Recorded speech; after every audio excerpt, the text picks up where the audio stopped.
Hello, everyone. A very warm good morning. We are here to talk about an organ which we should all be thankful to. And we even have a World That Organ Day. I'm talking about World Liver Day. Liver, an organ which is very important, so much so that it even has a day that we want to make sure and observe as the World Liver Day to make sure that people are aware of keeping a good liver health. It's an organ which is it's one of the largest organs in the body. The largest solid organ, the largest organ is skin, and right after that comes liver. It's so important. It does a lot of functions. I'm sure a lot of people immediately associate liver to alcohol. Yes, alcohol metabolism is done by liver, and it also cripples liver health. Too much of drug intake also may have an impact on the liver health. To talk about the liver health, what needs to be done to take care of your liver and other aspects of it, I'm so glad to introduce and welcome Dr. Neha, consultant gastroenterology and hepatology at the Saraf Hospital in Cochin. Dr. Neha, good morning and a very warm welcome. So happy to have you. Thank you for agreeing to do this and talk to our audience. My pleasure. Right. So, Dr. Neha, as I mentioned, we even have a World Liver Day, which obviously means that liver health is something which needs to be addressed. And we hear a lot of issues related to that. Some of them probably would have heard about cirrhosis and things like that. What exactly does liver do? What is its function, and why does it assume so much of importance? Well, the liver has various functions. To put it in simple words, the liver produces albumin and clotting factors. It is involved in the metabolism of various drugs and hormones, in the excretion of bile, and also in the detoxification of ammonia. Ammonia is produced when proteins are broken down. It is a waste product. However, it has a lot of toxicity on the brain. So what the liver does is it converts ammonia into non-toxic compounds like urea, and urea can be easily excreted in urine. So it is only when liver dysfunction occurs or liver failure occurs, that is when we really realize the importance of the functions of the liver, because that is when patients develop jaundice, coagulopathy, hepatic encephalopathy, low albumin levels leading to edema and fluid in the abdomen, ascites, and various complications. Right. So, as I understand, ammonia is one of the highly dangerous aspect as far as human biological functions are concerned. So, you're saying that liver even so it's primarily a detox organ, right? Right. So, I keep telling our people that, the most important detox, more than those detox juices, is to make sure that your liver is healthy, because that's your primary detox organ. That liver, along with kidney, is what makes sure all the detox and everything is done. Right. So that takes us to an interesting question. We hear a lot of people having fatty liver, very, very rampant. What exactly is it? Is it dangerous? Well, so fatty liver has different stages. So, today, since we'll be talking more about non-alcoholic fatty liver disease. So, what is important in fatty liver, there's excess deposition of fat in the liver. So, more than 5% of the hepatocytes have fat globules. Initially, around 80% of patients will not have any symptoms or complications. Okay, they'll be asymptomatic. It initially starts as fatty liver. Around 10 to 20% of these patients will progress to non-alcoholic steatohepatitis. So as the name suggests, there is inflammation going on in the liver. The liver enzymes will be elevated, SGOT, SGPT will be elevated, and that's how we diagnose it on liver function tests. Then this chronic inflammation can progress to liver fibrosis, and finally, it can progress to liver cirrhosis.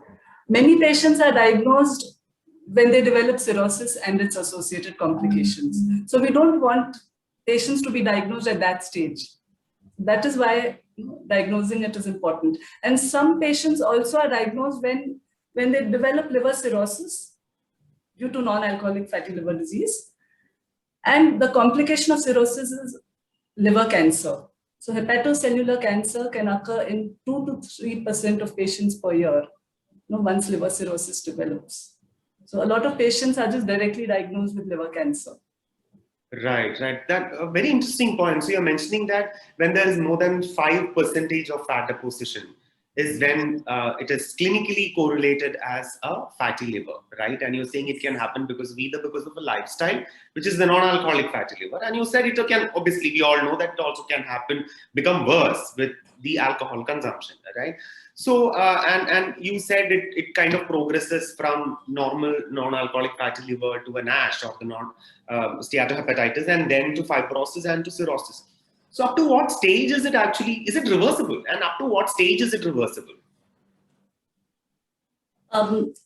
Once advanced fibrosis and cirrhosis develops, it is not reversible. Okay. But NAFLD can be reversible, the inflammation can be reversible.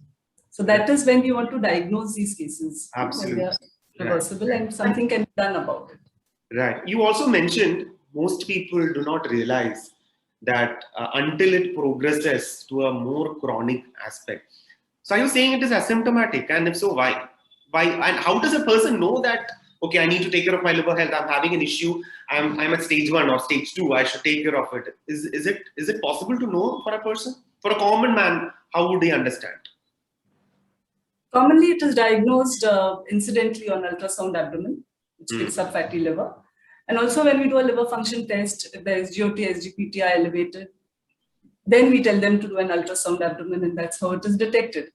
However, ultrasound abdomen will not pick up the early stages of fatty liver. That is when less than 20% of hepatocytes are involved. Okay. So there are more sensitive tests, like FibroScan. There's something known as controlled attenuation parameter that we measure on the FibroScan or transient elastography.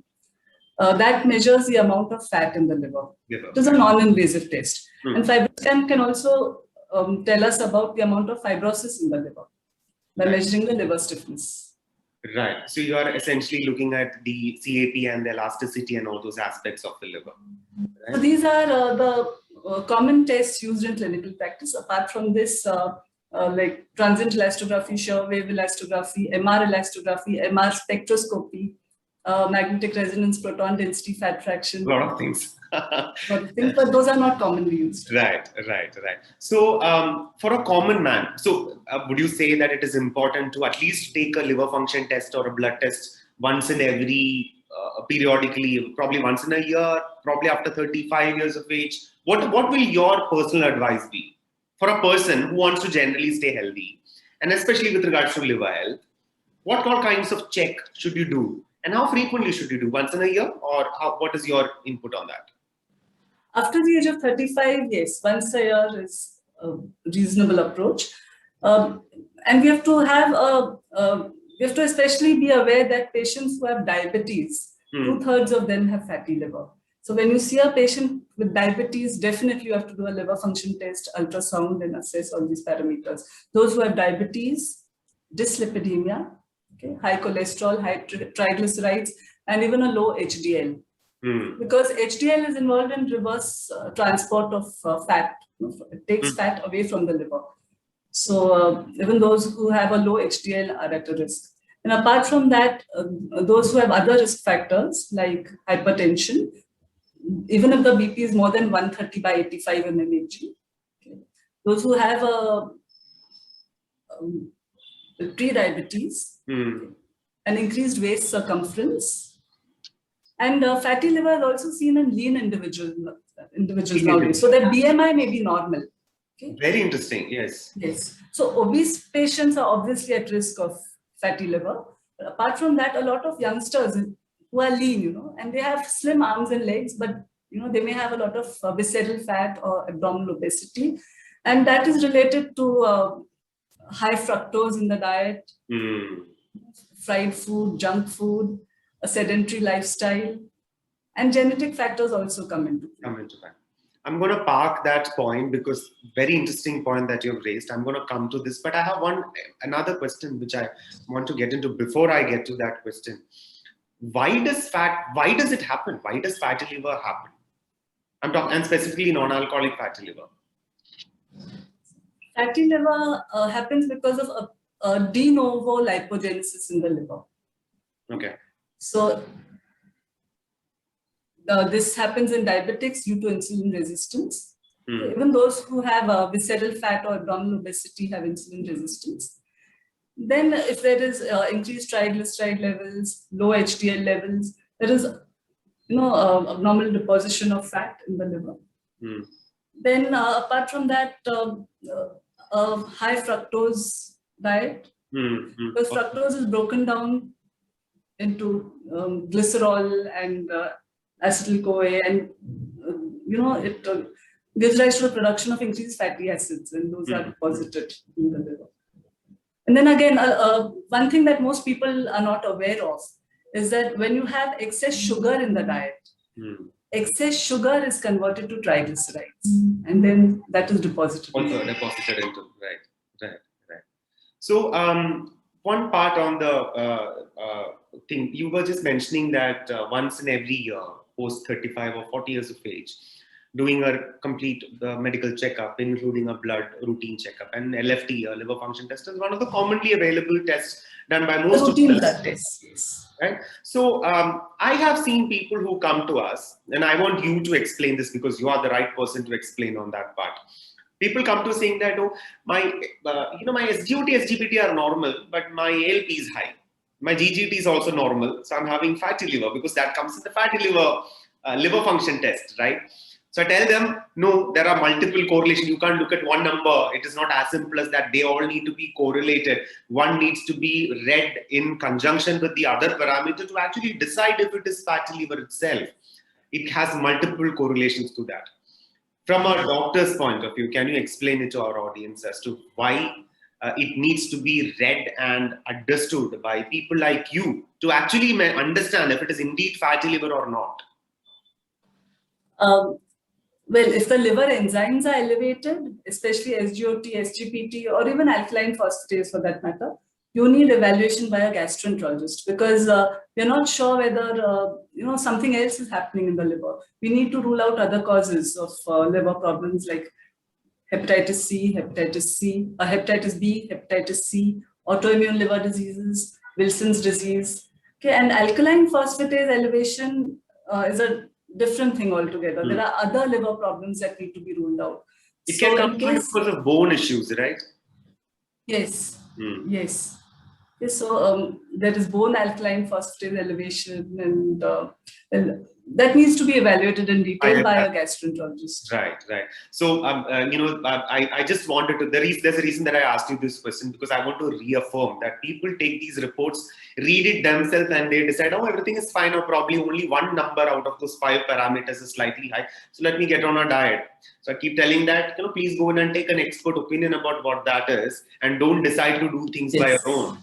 I just wanted to harp on that point. That's right. Why I kind of asked you that part. So I know that you're somebody who is very much into nutrition and healthy eating habits, especially on the preventive healthcare part. I know you're a big proponent of that, especially on the nutrition aspect. So I want to understand, are there certain food that you would classify as liver healthy? Or if a person is having a non-alcoholic fatty liver, NAFLD, then are there certain food items or nutrients that you would suggest to include to improve liver health? Once they have non-alcoholic fatty liver, especially when the liver enzymes are elevated, so that is when a patient has non-alcoholic steatohepatitis, we give vitamin E, and there are various other drugs also available. However, I will insist that a gastroenterologist or at least a physician should prescribe these, because as I said, we need to rule out other conditions first before starting treatment for these. Right. Apart from fatty liver, I know fatty liver is the main point of discussion here. What are the other liver conditions that one should be watch out for, and why, and what all are the other aspects, and why is it important to seek medical help? Because elevated liver enzymes or say abnormalities on ultrasound scanning can be seen in various liver diseases like hepatitis B, hepatitis C, autoimmune liver diseases, Wilson's disease. And well, these are just the common names that there can be a lot of conditions, So doctor depending on the clinical situation, blood tests, everything needs to be ruled out. Right. And there can be, there's something known as dual etiology fatty liver. So there can be two etiologies also in the same patient. And in these cases, if we are suspecting another etiology as well, then we go in for a liver biopsy. Okay, because the treatment can change. Right. One question that we earlier parked, which I said that we'll come back to. You mentioned a very valid point that there might be people very well within the BMI range, not overweight, and still having fatty liver. So you are essentially talking about the body composition, wherein total weight is the same, but the percentage amount of lean mass versus fat mass is flipping more towards the fat mass. But when you look at the BMI, which is weight in kilograms by total height in meters square, BMI is within range below 25. Can you explain more as to why is it important to maintain a healthy, not just a healthy weight, but also a healthy body composition? Don't go only by BMI, but there are other parameters also. Your health doesn't stop at within BMI range. Could you elaborate on that? Yes. So these patients can be slim, but they may have slim arms and legs, but they may have an increased waist circumference. Okay. So waist circumference, if you ask me what is abnormal, for Asians, females more than 80 centimeter and males more than 90 centimeter is considered abnormal. Okay. And for Caucasians, females more than 88 centimeter and males more than 102 centimeter is considered abnormal. Okay. Very interesting. Why this abdominal obesity and visceral fat is of significance is because inflammatory markers are also increased, and those are associated with liver inflammation and NASH. So it is worse to have a big abdomen, than overall uniformly distributed fat. Visceral fat is worse. Worse, yeah. In you doctors' words, I've heard you guys say, visceral fat is an endocrine system, which meddles with a lot of metabolic procedures. Yes, because those who have visceral fat have decreased adiponectin levels and increased inflammatory markers like TNF-alpha. It has been proven to be associated with liver inflammation as well. Right. And in these youngsters, during COVID, I've had slim patients coming to me with fatty liver, okay, or elevated liver enzymes. I evaluate them. There's no diabetes, hypertension, the cholesterol is normal, but there is history of recent weight gain. Recent weight gain. So their BMI may have been 19 previously. Now it is 22. So suddenly they've gained weight due to a sedentary lifestyle. They're not able to go to the gym like they used to go previously. Or maybe they're just sitting at home and eating a lot of fried food. The Dalgona coffees, which became all the overcooking which people used to do because they were sitting at home thanks to Corona. Yeah, some people have had good effects as well because they're eating good home food. So it depends on the food choices that you make. And also why weight loss is very important is because if you lose 5% of your body weight, hepatic steatosis is reversible. If you lose 7% of your body weight, inflammation can be reversible. And if you lose 10% of your body weight, then the fibrosis can improve. Fibrosis is not very reversible, but fibrosis scores can improve. It can be improved. Very interesting. So essentially, everything boils down to how much calories that you put into your body and how much of those calories are you going to burn through exercises, right? Definitely. So there's, there are different diets like keto diet, Atkins diet, South Beach diet. So they have all been proven to be like none of these diets is better than the other. Okay. And what I encourage my patients to do is to have a balanced diet, something that is sustainable. Because you may go on a crash diet, lose a lot of weight in 2 months, but then once you go back to your normal, you gain that weight again. Okay, so do what is sustainable, have a balanced diet.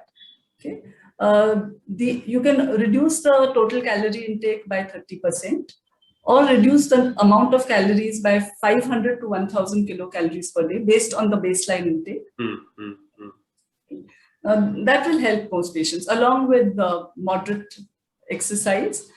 Exercise, I recommend 45 to 60 minutes, 5 days a week at least.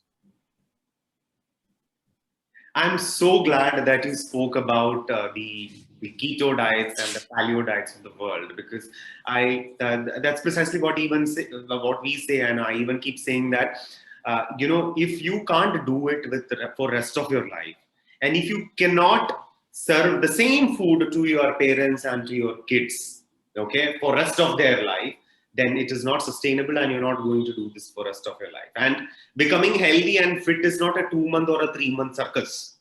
It has to be something which is sustainable. So as far as a Malayali is concerned, he should learn to have his dosa, idli, putta and still be healthy, and it's possible as long as it is sensible. As long as a North Indian is concerned, he or she should be able to eat those parathas and normal food and build a healthy relationship with food. Only then, let it be fatty liver, let it be diabetes, let it be cholesterol, can be managed, right? I'm so glad that you brought this point up. On that note, when you spoke about the Malayali diet, what I tell patients is go for healthier options. I'm not like a lot of people like non-vegetarian food as well. Okay, so go for a balanced diet, okay? And avoid chicken biryani. Avoid the fried food. Okay? But you can definitely have fish curry, rice with your vegetables. Okay? I advocate 5 portions of fruits and vegetables in a day. So see that you have 5 portions of fruits and vegetables in a day, whether that is in your salads or just cut fruit. Some patients ask me what is 1 portion. So approximately say half an apple would be 1 portion. So see that you have at least 5 portions of fruits and vegetables, and automatically your non-vegetarian intake will come down. You can't have too much of non-veg. Right. Your fiber intake has also gone up. But of course, have your non-vegetarian food in moderation. Right. And apart from, of course, management of diabetes, the pharmacological management of diabetes, hypertension, dyslipidemia, apart from that, people should avoid having excess sugars in their diet, because I told you excess sugars are converted to triglycerides. And I'm also against fried food, okay? Because it's not just the amount of fat in that food. It is also the method of frying. And what happens when, say you fry chips or you fry vadas, okay? The oil is reheated. Then people add some more oil, again the oil is reheated. Reheating of oils produces toxic substances which accelerate atherosclerosis and fatty liver. Okay. So even if you have to use the oil, you can reuse it within the next 1 or 2 days to make a curry, but don't keep reheating the same oil.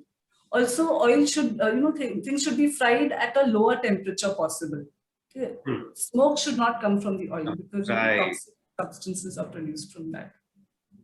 Right. And those particles the particles of food which fall into the oil should be removed, either with a strainer, because if those keep getting reheated, toxic substances are produced.